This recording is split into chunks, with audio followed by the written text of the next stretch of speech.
안녕하세요. 개빵용입니다. 제가 저번에 올린 태무강 영상에 제 스펙을 말씀드렸거든요. 164에 72kg라고. 근데 생각보다 많은 분들이 72kg 안 갔다고 해주시더라고요. 감사합니다. 근데 실제로 보면 70kg대 같아요. 아마도. 근데 저는 평생 70kg대였어요. 평생은 아니고 초등학교 6학년 때부터 저는 70kg대였기 때문에 초등학교 6학년 때 처음으로 70kg를 찍었고, 그때 이후로 진짜 많이 빠지면 65kg?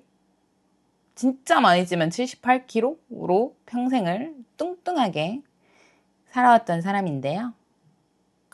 제가 막 자존감이 높아서 살을 안 빼고 이제 입고 싶은 걸 입고 이렇다기보단 다이어트에서 계속 실패해서 그래요. 저도 날씬하고 싶은데 제가 평생이 70kg라고 했잖아요. 저도 사실 안 해본 다이어트가 없는데요. 정말 해볼 수 있는 거 다 해봤어요. 다이어트 끝판왕. 제가 지방흡입도 해봤거든요. 그래서 한번 지방흡입했던 썰을 들려드리면 어떨까 싶어서 카메라를 켰고, 이왕 카메라를 킨 김에 화장도 해보도록 하겠습니다. 또 메이크업 하면서 썰을 풀어야 보는 재미도 있으실 테니까. 암튼 제가 했던 최고의, 아니 최악의 다이어트 방법 2가지가 있는데요. 첫 번째는 지방흡입, 두 번째는 다이어트 약도 먹어봤거든요.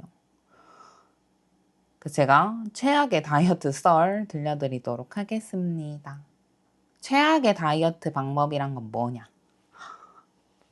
비추다. 먼저 언제나 그랬듯이 베이스부터 해줄게요.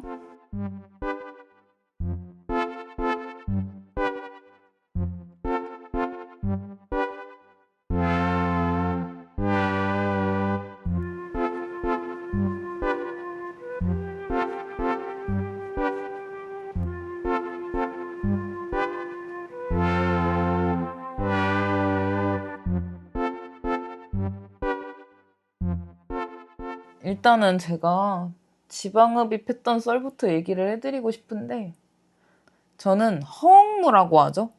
허벅지, 엉덩이, 무릎 해서 이제 다리 지방흡입을 했고요. 22살 때 제가 약간 귀가 엄청 얇아요.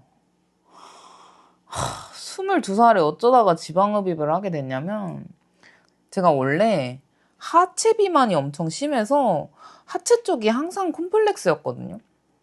어느 날 친구를 만났는데 친구가 자기 다리 지방흡입을 했다는 거예요. 그 친구는 심지어 뚱뚱한 친구도 아니었어. 제가 하체가 평생 콤플렉스였다고 했잖아요. 근데 친구가 지방흡입했다는 얘기가 너무 달콤해 보이는 거예요. 왜 지방흡입을 생각 못했지? 미친놈이. 제가 원래 좀 지겨워. 약간 남들이 안 된다고 해도 궁금하면 해봐야 되고, 해보고 아니면 안 해요. 그러니까 무조건 뭔가를 찍먹은 좀 해봐야 돼. 똥인지 된장인지. 전 그런 애라서 친구가 지방흡입을 했다니까 저도 하고 싶은 거예요. 귀는 또 얇아가지고. 그래서 친구가 했다는 병원이 압구정에 있는 당시에 지방흡입으로 엄청 유명한 지방흡입 전문 병원이었는데, 친구가 한 병원에 그냥 냅다 상담을 잡았어요. 그래서 며칠 안 있다가 그 병원으로 상담을 하러 갔고, 근데 제가 상담받은 날이 어떤 날이었냐면, 제가 천안에서 자취를 하고 본가가 수원인데 수원 가는 날에 이제 상담을 잡아서, 어차피 나가는 거 이제 수원 가기 전에 오전에 압구정에 가서 상담을 받고 엄마한테는 이제 비밀로 하고 수원으로 가야겠다 했던 날이었고, 그래서 압구정 가서 상담을 했는데, 상담을 하다가 마침 상담한 다음 날에 원래 예약된 환자가 있었는데, 그 환자가 그 건강상의 이유로 취소를 한 거예요, 급하게. 그래서 병원에서 갑자기 그냥 오늘 상담 받았고 내일 수술하시면 좀 싸게 해드릴게요 이러는 거예요. 근데 또 저는 뭐였냐, 약간 하고 싶은데, 이왕 할 거 싸게 하면 좋아 보이는 거죠.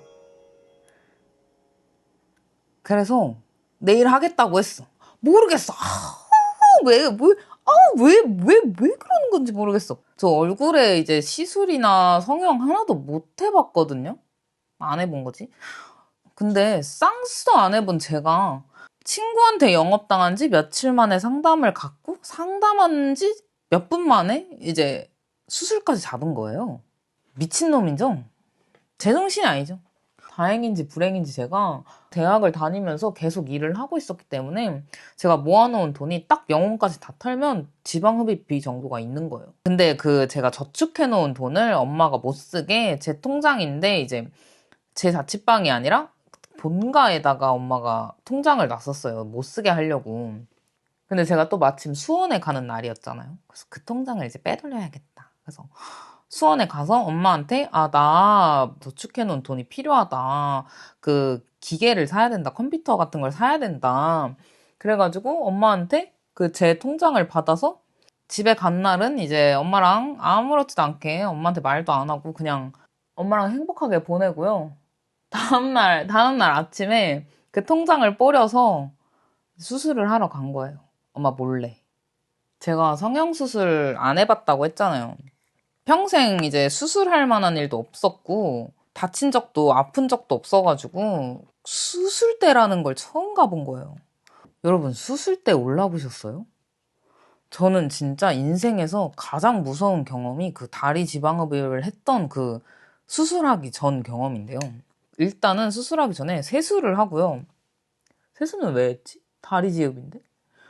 아무튼 완전 맨몸에 그 일회용 티팬티 부직포 같은 걸로 된 일회용 티팬티를 하나 입고 가슴에는 니플 패치를 붙이고 위에 가운을 입고 수술실로 들어가요.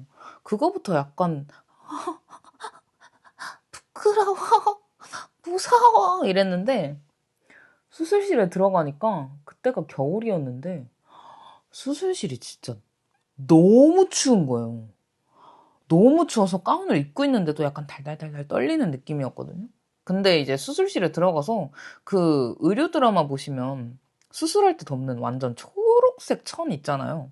초록색 천을 바닥에 깔아놓고 이 천 위에 올라가서 가운을 벗으래요. 이 천이 소독된 천이니까 이 천 위에 올라가서 몸을 소독을 하고 그 이후로는 어떤 것도 만지면 안 된다. 완전 이제 무균 상태이니까. 그래서 그 초록색 천에 올라가서 가운을 벗고 저는 이제 니플 패치와 그 부직포 티팬티 하나를 입은 상태로 이렇게 서 있었는데 달달달달달달 떨려. 수술실이 너무 추워서.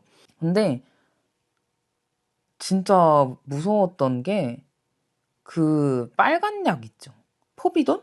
포비돈용의 소독약을 이만한 분무기로 제 온몸에다 뿌리는 거예요. 제가 이렇게 초록색 천 위에 이렇게 서 있으면은 알몸이라고 했잖아요. 그 부직포 티팬티, 니플 패치 이렇게 가만히 서 있으면은 그 빨간 약 용액을 제 온몸에 뿌리는 거예요. 그럼 그거에 닿으면 더 춥잖아요. 그리고 그 빨간 게 여기 온몸에 이제 적셔지는 게 눈에 보이는데 당장 뛰쳐나가고 싶은 거예요. 근데 어떡해요. 수술 예약을 했는데 수술 들어왔는데 그래서 달달달달달달달달 진짜 말도 안 나와. 너무 추워가지고 이렇게 달달달달달달달 떨리는 채로 이대로 아무것도 만지지 말고 수술대 위에 엎드리래요. 그래서 저는 이제 부직포 티팬티와 니플 패치 그리고 이제 빨갛게 소독된 이 네이키드의 제가 수술대 위에 이렇게 엎드려서 누워요. 그러고 나서 이제 마취약이 들어오는데 마취약이 들어올 때까지 진짜 너무 춥고 무서워서 달달달달달달달달 떨면서 잠들었던 기억이 있어요. 아니 잠들었던 기억은 없겠지. 그리고 제가 다음에 눈을 떴을 때는 회복실이었거든요. 근데 그 당시에 마취가 덜 풀렸는데 이제 회복실에서 눈을 뜬 거예요. 그 회복실에 도와주시는 간호사분이 계셨는데 그분이 이제 제 다리에 붕대를 막 칭칭칭칭 감고 계셨거든요. 거의 다 감았어. 다 감았는데 제가 마취가 덜 깬 채로 눈을 떠가지고 저 화장실이 너무 가고 싶어요. 이런 거. 그래서 아, 좀 힘들 텐데 급하세요? 그래서 너무 급해요. 화장실 화장실 가고 싶어. 오줌 마려워요. 이래서 그 마취가 덜 깬 채로 붕대를 칭칭칭칭 감은 채로 화장실에 갔는데 오줌을 싸려면 어떻게 해야 돼? 붕대를 칭칭칭칭칭칭 다시 풀러요. 그래서 바닥에 이제 내가 완전 미이라가 됐냐. 이 붕대를 모두 풀고 그때는 이제 아프고 뭐 이런 것도 몰라. 마취도 아직 덜 깼고 화장실을 갔다가 돌아와서 또 기억이 없어. 그대로 잠든 거죠. 마취가 덜 깼으니까. 그리고 일어났는데 제가 이제 칭칭칭칭 풀어놓은 붕대는 이제 다시 다 감겨주셨고 감사합니다. 감겨주셨고 이제 눈을 뜨니까 그 압박복도 입혀놓고 붕대를 칭칭칭칭 감거든요. 그래서 다리가 좀 뻐근하고 불편하다 이 정도지 하나도 안 아픈 거예요. 근데 상담할 때 일상생활은 언제 가능하냐 했는데 그 상담해주신 분이 근데 이거 사람마다 다 다르고 오늘 수술하고 내일 바로 출근하시는 분들도 많으세요 이러는 거예요. 그래서 저는 그때 일어났는데 하나도 안 아프니까 그렇구나 성형수술 진짜 별거 아니네 지방흡입 별거 아니네 하고 회복실에서 죽 같은 걸 또 줘요. 죽이랑 단 거를 좀 줘서 그거를 먹고 분명히 낮에 2시인가 3시인가에 수술을 시작했는데 일어나 보니까 해가 다 지금 밤이더라고요. 보통 그렇게 큰 성형수술을 하면 보호자가 데리러 오는데 제가 보호자가 어딨어요. 엄마한테 구라치고 엄마한테 컴퓨터 산다고 하고 다리에 지방 뽑으러 왔는데 그래서 저는 당당하게 그냥 택시 잡아서 천안 가는 고속터미널 버스를 타러 갔어요. 근데 진짜 택시 타고 버스터미널 가서 버스를 타서 앉을 때까지 하나도 안 아픈 거예요. 그냥 다리가 좀 답답하다. 약간 뻐근하다. 그 정도?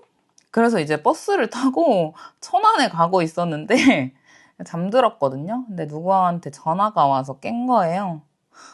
엄마가 저한테 전화를 해서 천안 잘 도착했어. 왜냐면 점심쯤에 출발했으니까 점심쯤에 수원에서 출발했으니까 당연히 낮이면은 이제 천안에 도착해야 되는데 엄마가 이제 저녁 늦게 전화를 주신 거죠.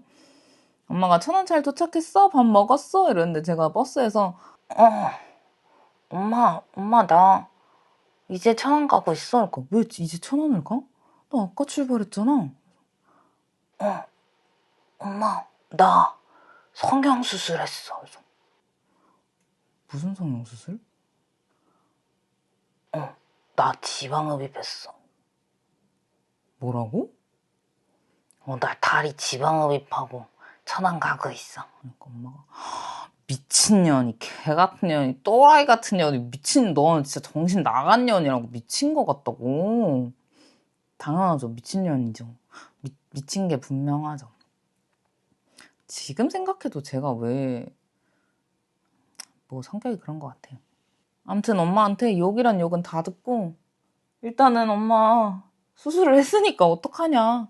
일단 천안 가서 연락할게 이러고 엄마한테 욕 들으면서 전화를 끊고 다시 잠들었어요. 다시 잠들었는데 눈을 뜨니까 천안 터미널에 도착한 거예요. 근데 여기서부터 문제가 진짜 심각한 게 천안 터미널까지 한두 시간 걸렸나? 근데 그 시간 동안 자고 일어났잖아요. 마취가 다 풀린 거예요. 천안 터미널에 도착했는데 못 일어나겠는 거예요. 사람들이 다 나가는데 저 혼자 진짜 못 일어나겠는 거예요. 너무 아파서 세상에 이렇게 아픈 일이 있나? 진짜 안 움직이는 거예요. 너무 아파서. 근데 또 어떻게 해요? 거기서 제가 성형수술을 해서 못 움직이겠어요. 이렇게 또 못하고 진짜 2초에 한 걸음씩 좀비처럼 하고 걸어서 나왔어. 그래서 천안 터미널에서 택시 타는 택시 정류장까지 한 10분이면 걸어가거든요. 횡단보도 하나만 건너면 되는데 거길 걸어가는데 1시간이 걸린 것 같아. 너무 아파서. 그래서 아무튼 택시를 타고 집에 도착해서 집에 올라가기까지 한참 걸렸고 병원에서 수술을 하고 나서 집에 도착하시면 마취도 덜 깨고 지방이 갑자기 많이 나가서 속이 안 좋을 거래요. 근데 무조건 뭘 먹고 자래요. 아니면 다음날에 메스껍다 엄청. 그래서 집에 갔더니 입맛이 하나도 없는데 병원에서 뭘 먹으라고 했잖아요. 그러니까 뭘 먹어야겠다 하고 냉동실을 여는데 이제 엄마가 먹으라고 싸줬던 냉동 사골국이 있는 거예요. 저는 엄마한테 거짓말 치고 컴퓨터 산다고 하고 다리에 지방 뽑고 왔는데 엄마가 저 먹으라고 준 냉동 사골국이 있어서 엄마의 사랑을 느끼면서 그 사골국에 밥을 말아 먹었어요. 아무튼 이제 수술 끝나고 집에 도착했잖아요. 저는 이제 문제가 없는 줄 알았어. 회복은 알아서 되겠지. 수술은 했고. 근데 수술 후에 제일 큰 문제가 뭐냐면 제가 이제 몸무게가 많이 나가다 보니까 지방을 한 번에 6kg를 뺐대요. 그리고 지방이 그렇게 나가니까 피도 같이 나가서 그렇게 많이 뺀 사람들은 수혈을 받으면서 수술을 해야 된대요. 아무튼 몸 안에서 많은 게 나간 상태인데 그거를 이제 압박복으로 압박을 하고 있는 상태였고, 근데 이제 병원에서 얘기한 게 이 압박복을 갑자기 벗으면 기립성 저혈압이 올 수 있대요. 몸에서 이미 너무 많은 게 갑자기 나간 상태니까. 근데 어떡해요. 화장실을 가려면 압박복은 벗어야죠. 압박복을 입은 채로 쌀 수는 없으니까. 그래서 제가 화장실에 가려고 이제 변기에 앉으면서 동시에 이제 압박복을 내렸거든. 압박복 내리는 것도 엄청 힘들어요. 너무너무 아프고 손끝만 닿아도 아픈데 이 짱짱한 압박복을 이렇게 벗어야 되니까 정말 정말 아픈데 이거를 진짜 끙끙거리면서 압박복을 내렸어요. 근데 눈을 뜨니까 화장실 바닥에 쓰러져 있는 거예요. 그러니까 쉬싸다가 기절한 거예요. 이 기입성 저혈압 때문에. 그래서 뭐지? 이게 병원에서 말하는 기립성 저혈압인가? 해서 근데 어떡해요. 나는 아직 쉬가 마려운데 아직 못 샀거든요. 사실 압박복도 다 못 내렸어. 반만 내렸어. 엉덩이까지만 내렸는데 다시 쉬를 싸려고 다시 내리는데 다시 확 눈 뜨니까 바닥이야. 그러니까 2번이나 기절한 거예요. 여러분 지방흡입 무섭습니다. 쉬 싸다가 기절할 수도 있어요. 아무튼 그래서 2번 기절한 끝에 오줌을 쌀 수 있었고요. 그리고 진짜 끙끙대면서 침대에 누워서 잠을 잤어요. 잠을 자고 아침에 일어났는데 어제는 마취가 덜 풀린 거더라고요. 진짜로. 아침에 일어났는데 사람이 이렇게 아픈데 살아갈 수가 있나 싶을 정도로 눈을 이렇게 뚝딱 뜨자마자 너무너무 아프다. 못 일어나겠는 거예요. 보호자가 없으면 다리 지방흡입 하지 마세요. 침대에서 못 일어나요. 그래서 침대에서 못 일어나서 누워서 바퀴벌레처럼 옆으로 이렇게 드드드드드 해가지고 바닥에 철푸덕 한 다음에 바닥에서 이렇게 기어서 일어났거든요. 너무너무 아파서 다리를 못 쓰겠어. 다리부터 등까지 다 아파요. 여러분은 꼭 성형외과 상담 실장님의 말을 믿지 마세요. 부작용이 없다? 100% 구라고요. 사람마다 다르다는 존나 아프다는 뜻이고요. 지방흡입을 받고 바로 다음날 출근하셨다? 그분은 사람이 아니십니다. 진짜 너무 아파요. 저는 아픈 걸 되게 잘 참는 사람이거든요. 어느 정도냐면 타투를 한 6시간, 5시간 받아도 좀 받으면서 자요, 그냥. 어느 정도 아픈 거는 그냥 눈 감고 넘어갈 정도? 그 정도로 아픔을 잘 참는데 다리 지방흡입은 진짜 제가 태어나서 느낀 고통 중에 제일 큰 고통이에요. 너무 아파요. 일상생활이 안 돼요. 그렇게 다음날이 됐는데 엄마한테 전화가 또 오는 거예요. 미친년이로 시작해서 엄마가 밤새 그 성형수술 의료사고 기사들만 엄청 찾아본 거예요. 엄마 미안해. 아무튼 그러면서 아빠 알면 너 뒤지니까 아빠한테 말하지 마라. 그래서 아빠는 아직도 모르세요. 그리고 엄마가 이제 간병인이 필요하지 않겠냐. 엄마가 좀 내려가 있을까? 너 자취방으로? 하는데 어떻게 엄마를 오라 그래요. 완전 선택적 효녀. 어떻게 엄마를 오라고 해요. 제가 엄마한테 거짓말 치고 다리에 지방 뽑으러 갔는데. 그래서 엄마한테 괜찮다. 간병인 필요 없다. 어떤 사람은 그냥 바로 다음날 일상생활 하고 출근도 한다더라. 거짓말. 아파서 죽는 줄 알았어요. 엄마가 너무 필요했어. 하지만 어쩔 수 없었어. 그래서 자취방에서 홀로 회복을 시작했거든요. 근데 이제 수술한 다음날 거울을 딱 봤는데 완전 킴 카다시안 엉덩이가 이만큼 부어있는 거예요. 엉덩이가 이만큼 부어있고 몸무게가 3kg가 넘게 찐 거예요. 지방을 6kg를 뺐는데 몸무게가 3kg 넘게 쪘다고요. 부어서. 대박이죠. 그러고 다음날도 화장실 갔는데 약간 메스껍더라고요. 이 압박복을 벗으니까. 그러고 이제부터는 붓기와의 싸움이거든요. 큰 붓기는 한 달 동안 빠지는데 그 큰 붓기라는 게 이게 다 붓기가 빠지는 게 아니라 멍이 빠지기까지 한 달이 걸려요. 처음에는 엉덩이랑 허벅지랑 무릎이랑 한 거니까 엉덩이 쪽에 멍이 진짜 고구마 색깔로 들거든요. 그 보라색 고구마 껍질 색깔? 약간 사람이 아닌 것 같아. 그 보라색 멍이 엉덩이 허벅지 쪽에 들면서 점점 시간이 갈수록 중력에 따라서 이렇게 내려와요, 붓기가. 그래서 나중에는 종아리 쪽으로 나와서 이제 발로 빠지는 건데, 한 일주일 지나면 아직도 너무너무 아프긴 한데 일상생활이 가능할 정도는 돼요. 움직여져요. 아프긴 여전히 아파. 근데 첫날만큼 그렇게 심하게 아프진 않고 변기 앉을 때, 좀 일어났다 앉을 때 너무너무 아프다 하는 정도고, 사람이 참을 수 있는 고통 정도? 첫 번째 날은 사람이 못 참는 고통이에요. 암튼 붓기랑 멍이 이렇게 엉덩이에서부터 점점 아래로 내려온단 말이에요. 근데 나중에는 어떤 일이 있었냐면 멍이 점점 종아리, 발로 내려와서 어느 날은 일을 하고 있었는데 발이 너무 퉁퉁 붓는 거예요. 붓기가 내려오니까. 그래서 아, 붓기가 이제 발로 내려오나 보다 했는데 발을 봤는데 도라에몽이 따로 없어요. 발이 원래 이렇게 이 아치가 있잖아요. 발 안쪽이 이렇게 들어가 있잖아요. 근데 반대예요. 리버스 아치. 이렇게 붓기가 너무 내려와서 발이 이렇게 아래가 동그랗게 붙는 거예요. 그래서 걸을 때 어랑 어랑 막 약간 발에 공을 단 듯이 이렇게 어랑 어랑 그래서 못 걸어 다녔어요. 붓기가 그렇게 들었는데 당연히 아프잖아요. 걸어 다니면 발이 어랑 어랑 하는데, 그래서 그때는 그 바퀴 달린 의자에 앉아서 의자를 끌고 다녔어요.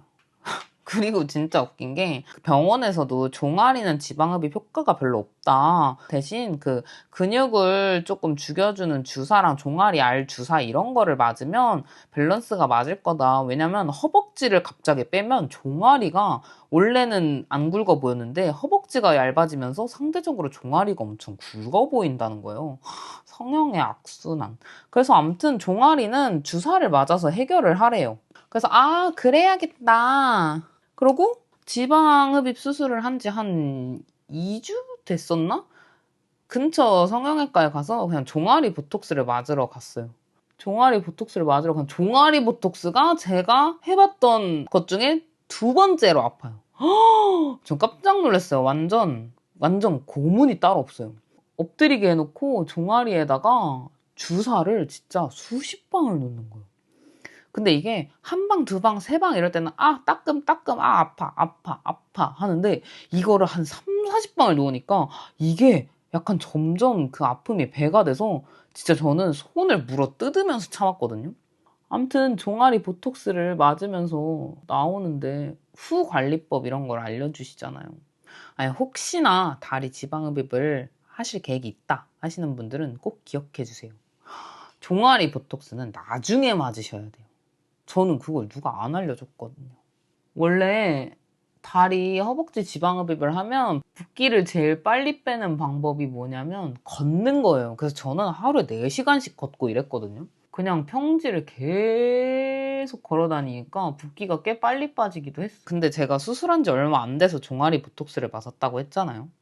아직 허벅지 붓기는 그대로인데 저는 수술을 한 김에 종아리 보톡스를 하면 좋겠다. 그럼 같이 회복을 할 테니까 같이 효과를 보겠다 싶었는데 종아리 보톡스를 하고 나오는데 후관리법으로 알려주신 게 많이 걷지 말래요.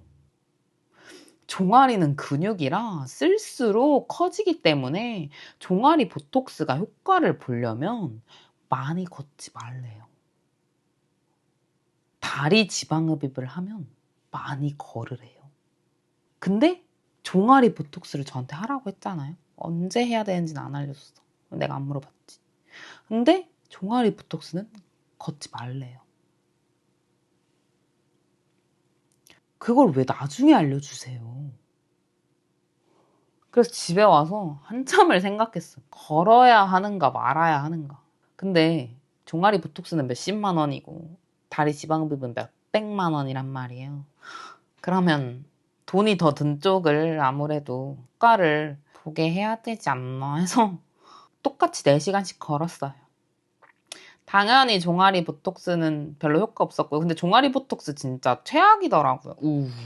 그냥 맞으라고 해서 맞은 거긴 한데 사람을 못 뛰게 해요. 이렇게 뛰면 그 꿈에서 뛰는 거 같아요. 이렇게 뛰는데 약간 하고 안 뛰어지는 느낌? 내가 이렇게 무거운 걸 단 듯이 이렇게 뛰는데 탁탁탁 뛰는 게 아니라 약간 이렇게 뛰는 느낌 아세요 혹시? 뛸 때마다 이 아킬레스건 쪽에 힘이 안 들어간다고 해야 되나? 이거를 종아리 보톡스를 받아놓고 내가 사람이 돼서 뛰지 못하는 시술을 받은 게 맞는 일인가? 당연히 틀린 일이죠. 그래서 뭐 종아리 보톡스는 아프고 돈 날리고 그냥 없어졌고요. 제가 언제 받았냐는 듯이 그냥 사라졌고요. 사실 그 뒤로는 이제 점점 붓기가 빠지고 회복하는 단계지 큰일이 일어나고 막 그러진 않아요. 한 달에 2번인가 고주파 관리를 성형외과에서 해주고 근데 씨발! 근데 진짜 또 어이없는 게 뭔지 아세요? 그 고주파 관리를 받으러 가서 간호사분이 이렇게 고주파 관리를 해주세요. 뭔가 이렇게 발라놓고 문질문질. 근데 저한테 뭐라고 하신지 아세요? 아, 아가씨는 지방흡입 한 번 더 하면 딱 좋겠네요. 이러는 거예요. 내 돈은, 내 시간은 내가 지방흡입을 왜 했는데요? 한 번에 싹 빼고 싶어서 했는데 이걸 한 번 더 하라니 무슨 소리예요? 말 같지도 않은 소리예요. 그래서 거기서 이제 지방흡입 이런 거에 대한 신뢰도가 아주 파사삭 됐고 그래서 여러분이 궁금하신 건 후기잖아요. 어떻게 됐는가? 그래서 효과는 좋은가? 효과에 대해서 말씀드리자면 좋아요. 당연하죠. 지방을 생으로 6kg나 뺐는데 다리가 날씬해져요. 다리가 눈에 띄게 좀 날씬해지고 사이즈는 많이 줄어요. 그렇게 뽑는데 당연히 줄죠. 그래서 저는 엄청 심한 합이었는데 그냥 전체적으로 비만이 됐어요. 그러니까 다른 곳이 특히 더 찐다 이런 건 아니고 비율이 안 맞을 정도로 심한 합이었는데 그냥 전체적으로 다른 데는 그냥 그러니까 통통하다. 그냥 전체적으로 밸런스가 맞아졌다 정도? 그대로 돌아오냐, 다시 그대로 살이 찌냐 이런 것도 궁금하시잖아요. 근데 완벽하게 다시 돌아오진 않아요. 지방을 빼놨는데 당연히 그 안에 지방이 다시 차거든요. 다시 뚱뚱해져요. 왜냐면 내가 먹던 게 있으니까. 근데 옛날 라인 그대로 돌아가진 않고 이걸 빼놓은 이 라인에서 살짝 돌아오는 정도? 이 수술을 받고 붓기가 다 빠진 후에 내가 방심하고 관리를 잘 안 한다고 해서 예전처럼 팍 돌아오진 않아요. 근데 이 라인이란 게 라인이 옛날이랑 다르다고 했잖아요. 이게 좋은 뜻도 있고 나쁜 뜻도 있어. 좋은 뜻은 말씀드렸다시피 엄청 합이었는데 그냥 적당한 합의가 된 것. 뺐으니까. 그리고 나쁜 점은 진짜 라인이 개 같아요. 그러니까 저는 수술하고서 한 달이 넘도록 한 2~3달 동안 엉덩이가 한쪽은 네모고 한쪽은 세모인 거예요. 저 굉장히 유명한 병원에서 했거든요. 근데 엉덩이가 짝짝인 거예요. 그리고 많이 뺀 만큼 피부는 그대로인데 지방은 빠져서 엉덩이가 4개였어요. 이렇게 하나에 2개씩. 엉덩이가 보통 이렇게 있잖아요. 근데 저는 여기 하나 이렇게 하나 2개였다고요. 타구니 쪽은 엄청 연한 살이잖아요. 그건 지금도 안 돌아왔어. 지방이 원래처럼 막 차오른다고 안 했잖아요. 그래서 피부가 늘어져 있는데 사타구니 쪽이 약간 쭈글쭈글해요. 그래서 사타구니 쪽도 저는 예전에는 3개였어요. 이렇게 해서. 그리고 지금도 안고 있는 부작용 중에 하나인데 살페임이 있어요. 근데 이게 평소에는 엄청 크게 눈에 띄진 않거든요. 근데 고름 표면인 줄 알았는데 특정 조명 아래서 보면 막 여드름이나 저희 모공이나 요철 이런 게 다 보이는 그런 조명들 있잖아요. 그런 각도의 조명에서 보면 제 다리도 엄청 우둘투둘투둘투둘한 거예요. 근데 이게 생각보다 신경이 되게 많이 쓰여서 저는 오히려 옛날보다 더 왼다리를 드러내는 게 좀 어색하달까? 그래서 지방흡입을 고민하시는 분들한테 추천하냐 비추천하냐고 물어본다면 개비추. 아니 근데 개비추까진 아니고 비추. 왜냐면 그 힘 빠진 피부를 보는 게 생각보다 되게 그로테스크해요. 내가 돈 주고 지방을 뺐는데 오히려 약간 내가 안 예쁘게 쭈글쭈글해졌다는 것이 좀 후회하는 포인트 중에 하나고 근데 내가 다른 곳은 다 만족해. 근데 다리만 너무 콤플렉스다. 혹은 팔뚝만 너무 콤플렉스다. 하시는 분들은 해도 괜찮을 것 같아요. 그 부작용을 안고 갈 수 있다면. 저도 다리 하체 비만이 너무 심해서 한 건데 전 사실 이렇게 왕빵댕이의 시대가 올 줄 몰랐죠. 왜 그랬을까요? 근데 저는 해봐야 되는 성격이라고 했잖아요. 똥인지 된장인지 먹어봐야 알고 제가 겪어봐야 알고 그래서 저는 개인적으로 지방흡입은 비추하지만 저는 후회는 안 해요. 왜냐면 제가 다리 지방흡입을 안 하면 분명 얼굴에 어디 하나를 수술을 했을 것 같거든요. 성형수술을 안 해봤으니까. 그래서 다리 지방흡입을 제 첫 성형수술을 한 게 좀 다행이긴 해요. 다리 안 건드렸으면 좀 이상한 데 건드렸을 것 같아. 그래서 다리 지방흡입을 한번 해본 결과 저와 성형수술은 그닥 맞지 않는구나 생각이 들어서 앞으로도 성형수술을 다시 할 생각은 없어요. 저는 뭐 예뻐지기 위해서 그만한 리스크를 계속 안고 가진 않을 것 같아요. 다른 수술을 해서. 미안해 다리야. 그리고 또 하나 최악의 다이어트 썰을 하나 풀어본다면 다이어트 약인데요. 제가 다이어트 약은 평생 한 번도 안 먹어봤었거든요. 왜 악명 높잖아요. 되게 부작용도 크다, 뭐가 문제가 있다, 몸에 안 좋다 이런 얘기를 많이 들었어서 다이어트 약을 먹어본 적이 없는데 이것도 저는 좋은 친구를 둬야 되는 게 어느 날 친구가 다이어트 약을 처방받아서 먹는데 효과가 좋다는 거예요. 근데 친구가 먹는 거 보니까 저도 먹고 싶은 거죠. 도대체 왜 이러는 거야? 게다가 그 친구가 먹고 난 이거 효과 좋더라 라고 해서 그 친구 말고 다른 친구도 그 친구 추천으로 그 병원에 가서 다이어트 약을 받아온 거예요. 그래서 제 친구 2명이나 하는데 너무 탐나는 거죠. 그래서 저도 그 병원에 가서 다이어트 약을 처방받아 왔는데요.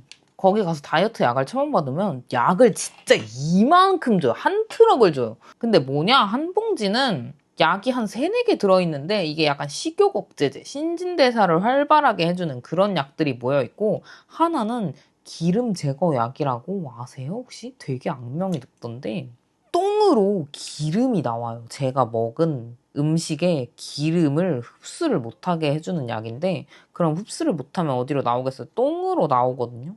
근데 이 약이 악명 높은 이유가 기름진 걸 많이 먹은 날 다음 날은 방구를 끼다가도 이거 너무 더러운데? 방구를 끼다가도 기름이 나온대요. 진짜로. 방구를 안 끼고 그냥 가만히 있어도 똥꼬에서 기름이 줄줄 나온다는 거예요. 근데 사실 이 사실도 약을 받고 나서 먹은 다음에 찾아보고 나서 알아서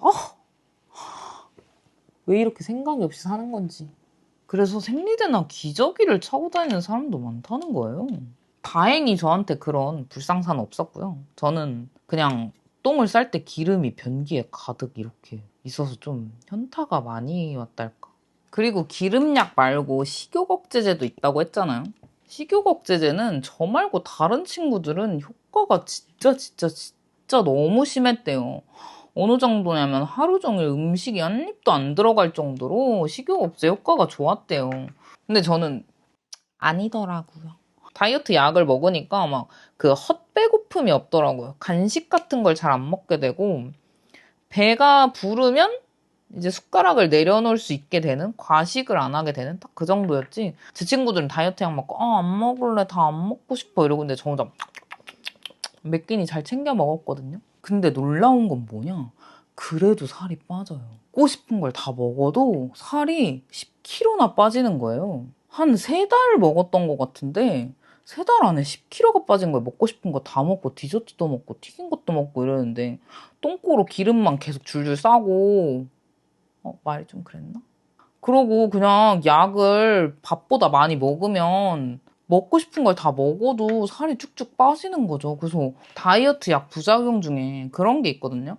가슴 두근거림, 메스꺼움, 소화장애 이런 게 대표적인데 저는 약발이 안 받아서 입맛이 싹 돌았던 만큼 부작용도 별로 없었거든요. 다른 친구들은 부작용도 심했어요. 근데 저는 부작용도 없어서 이 약을 계속 먹어도 되겠다. 아니, 이 약만 먹으면 살이 빠지는데, 먹고 싶은 걸 다 먹어도 살이 빠지는데, 나는 진짜 이 다이어트 약이 잘 먹나 보다. 심지어 제가 되게 규칙적인 식사를 했잖아요. 다이어트 약을 먹고 있음에도. 그래서 병원에서 인바디 검사를 계속 하는데 10kg가 넘게 빠졌는데 너무 규칙적으로 끼니를 먹다 보니까 그 단백질도 열심히 먹었거든요. 근육량은 한 1kg 빠졌나? 순수 지방으로 한 9kg, 10kg 이렇게 빠진 거예요.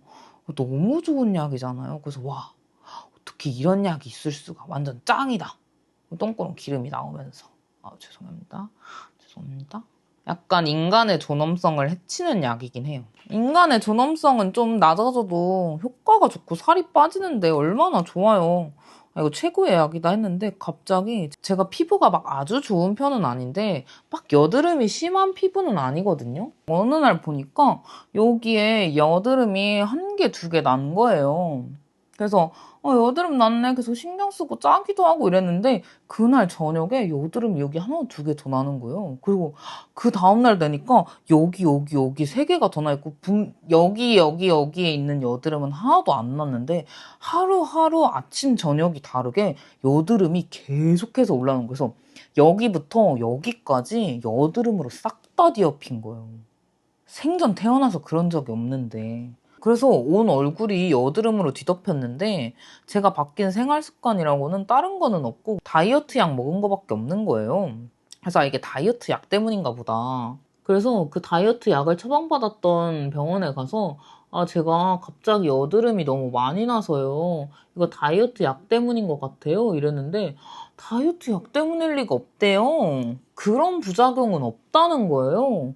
그래서 그런가 보다. 그러면 다른 게 문제인가 보다 했는데 그러는 순간에도 여드름이 하루에 대여섯 개씩 계속 나는 거죠. 그래서 이 약을 처방해준 병원은 못 믿겠다. 자기네들이 준 약이니까 그렇게 얘기를 하겠지. 그래서 제가 다른 피부과에 가서 제가 여드름이 요즘 갑자기 이렇게 많이 나는데 제 생각엔 다이어트 약 때문인 것 같다. 이 약을 먹고 난 후로 여드름이 이렇게 심하게 난다고 했는데 그 피부과는 아예 다른 병원이었거든요. 근데 그 병원에서도 아니래요. 다이어트 약으로 이렇게까지 피부가 망가지지 않는다는 거예요. 병원 두 군데를 갔는데 다이어트 약 때문이 아니라니까 계속 먹었죠.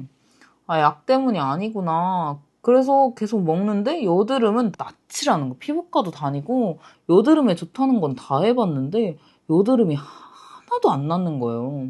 그래서 나는 모르겠다. 내 생각엔 이 약 때문인 것 같은데 왜 다들 아니라고 하지? 이 약 무서우니까 그만 먹어야겠다 하고 그 약을 안 먹은 다음 날부터 여드름이 들어가기 시작한 거야. 진짜 빠르게. 그래서 한 달 내내 여드름으로 진짜 뒤덮여가지고 모든 병원에서 이 약 때문이 아니다라고 했는데 제가 그렇게 생각해서 약을 끊자마자 한 3일 만에 더 이상 나오는 여드름은 없고 이제 흉터만 가득한 거예요. 더 이상 여드름이 안 나는 거죠. 씨발 그 약 때문이 맞았잖아요. 미친 씨발 한국 사회야. 왜 다 같이 피부과에서 그 다이어트 약 때문이 아니라고 해요. 약 끊으니까 바로 나았는데. 그래서 다이어트 약을 끊고서 다행히 엄청 심한 요요 이런 거 없었어요. 저는 다이어트 약발이 아주 크게 안 받았던 만큼 부작용도 그렇게 심하진 않아서 근데 약을 안 먹으니까 되게 오랜 시간에 걸쳐서 2년에 걸쳐서 저는 그때 빠졌던 10kg가 돌아오더라고요. 근데 여드름이 너무 심하게 났었어서 이 흉터를 다 낫게 하는 데까지 1년이 넘게 걸렸던 것 같아요. 진짜 여기서부터 여기까지 다 여드름이었거든요. 그리고 제가 생리도 엄청 규칙적이게 하고 생리통도 하나도 없었거든요.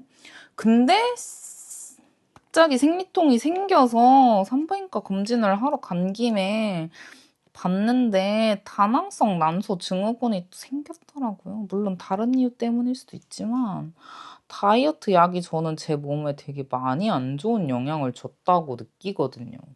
그래서 다이어트 약도 똑같이 한 번 겪어봤잖아요. 죽을 때까지 먹을 생각이 없어요. 쉽게 무언가를 이뤄내려면 확실하게 잃는 것도 있는 것 같습니다.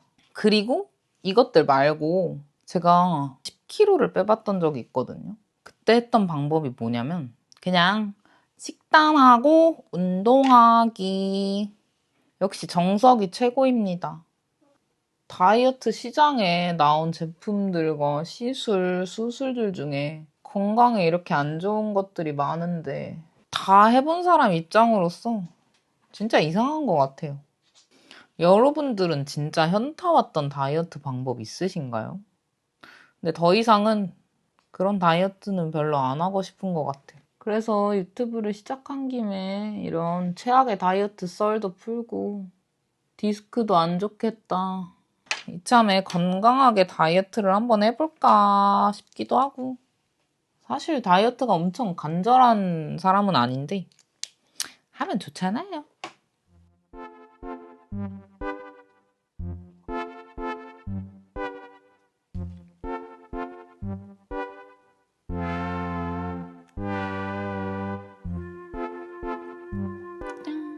화장 이렇게 끝났고 옷을 갈아입고 와보도록 하겠습니다. 짜란! 저는 옷을 갈아입고 왔고요. 오늘 입은 옷은 저번 태무강 영상에서 리뷰했던 나시입니다. 날씨가 더워진 만큼 다이어트 때문에 고민이신 분들이 많을 것 같은데요. 제 영상을 보시고서라도 건강하지 않은 다이어트 방법은 안 하셨으면 좋겠습니다. 그럼 오늘도 봐주셔서 감사하고 다들 건강한 다이어트 하세요. 안녕.